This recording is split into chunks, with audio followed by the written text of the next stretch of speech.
Hello, my name's John Cully and I'm standing on Wickford station because today I'm taking the train to Southminster. Between Southend and Shenfield, all the stations look very much the same, but this one has two bay platforms for the branch line to Southminster. I travelled on it back in the early 70s and took some photographs. I've always been fascinated by branch lines, and today we're going to try and recreate a little bit of that branch line magic. When the line opened, it was double track from Shenfield down here to Wickford, but then it was single line working from Wickford down to Southend and from Wickford down to Southminster. And one other interesting fact, there was also a spur. This has the odd name, the Phantom Spur, and it would take trains from the Southminster line to the Southend line. So you could in fact get a train directly from Colchester to Southend. Nothing much remains of it now, just an industrial estate. We're now between Wickford and Battlesbridge. The train is approaching the next station. In fact, we joined the main line just for a little while to cross the road bridge, and we've already passed the point where the Phantom Curve used to be. So our next stop is Battlesbridge. We are now approaching Battlesbridge. Please mind the gap between the train and the bridge. I'm here on Battlesbridge station. And Battlesbridge, I think, was the first one to lose all its station buildings. It had a small goods yard, it had a building, but now it just has this wooden hut under which I'm standing. Anyone arriving at Battlesbridge might think there's nothing here at all, but you only have to walk a little way down the station approach and you find the Hawk Public House, and then walk a little bit further and you get to the wonderful Battlesbridge Antique Centre, which has absolutely everything a collector might desire. 5 floors of antiques in the old granary, and then of course there's the wonderful Barge Public House. I've changed seats now because we can begin to see the lovely Crouch Valley scenery appearing to the right. We're on our way to South Woodham Ferries. That's an interesting station because it used to have its own branch line, and that branch line took the trains up to Malden. We are now approaching South Woodham Ferries.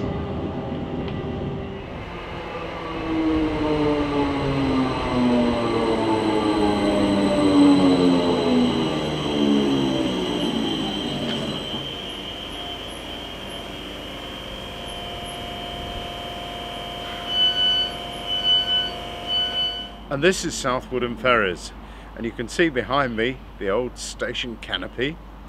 Now, South Woodham Ferries used to have its own branch line, if you like. This was the line that led up to Malden, and probably the main reason why I'm here today, because I remember my father telling me about his wartime experiences working on a little farm in a place called Manifold Wick, which is near Tolshant Knights, up Tiptree way, and that had a little branch line going past it, and even a smaller one than this, because there, if you wanted the train to stop, you used to have to put your hand out to make it stop. And now we can see the back wall of South Woodham Ferries station, which has this very modern mural, but says a lot about the lovely Crouch Valley line. And of course now it's all electrified. You wonder what came first, the new town of South Woodham Ferries or the electrification? Anyway, it's nice to know the line's still in place. Next stop will be North Ambridge.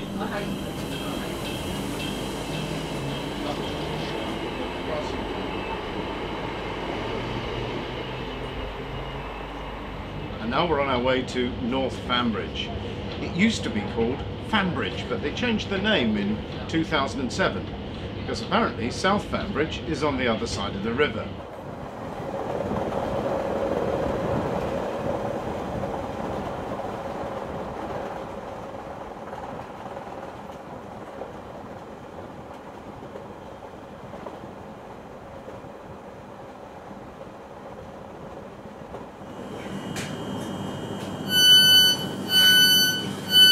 This is North Ambridge. When I was here back in the early 70s, there was a goods train on the other line, and you can see the old British Rail symbol there on the side of the wall. This station also has the passing loop.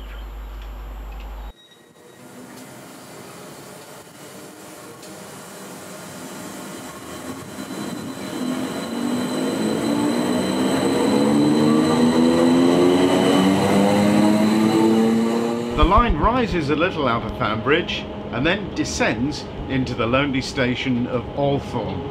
Now, I'd never heard of Althorn till I came on here in the early 70s, and to be honest, there's not a great deal there apart from some old railway houses, and it's always been a single platform station.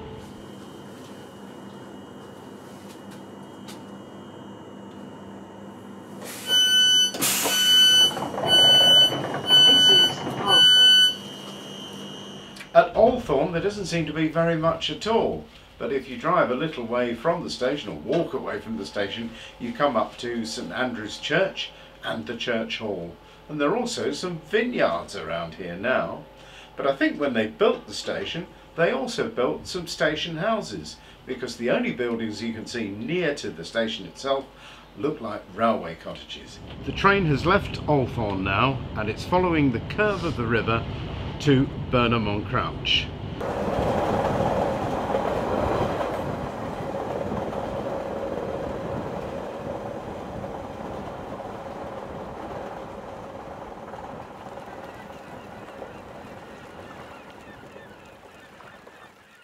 And as we approach Burnham-on-Crouch, we can see the station building.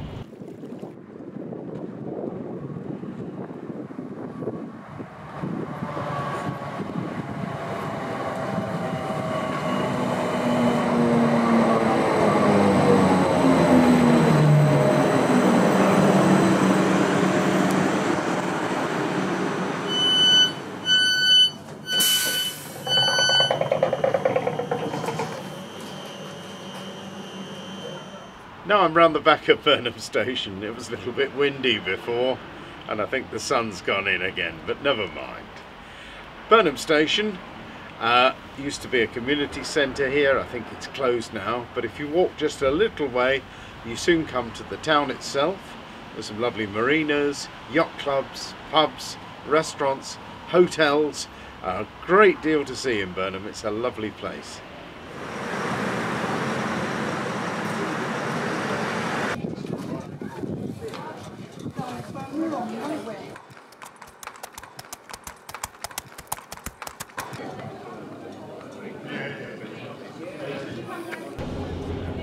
After Burnham, the line curves inland and heads for Southminster. So this is the last leg of the journey. To the left, we'll soon be able to see the sidings where they used to unload the nuclear waste from Bradwell. We have now arrived at Southminster. This is Southminster. It's the terminus. But if you actually look at the station building, it doesn't really look like a terminus. That's because they had thought of running the line all the way on to Bradwell. When it was the terminus for the steam trains, there was an engine shed here and a goods shed further up the line, as well as a signal box. All that's left now are some sidings, and those are used for the Bradwell waste, and apparently they run at night still. And there's a lovely board here at Southminster with a history of the station. It tells us when the line was electrified, when the last diesels ran, and there's some really nice pictures of the old signal box and the goods shed. Fascinating. I've walked a little way from Southminster Station and I've found a pub, and appropriately enough it's called the Station Arms, so I think I'll just pop in and try a pint.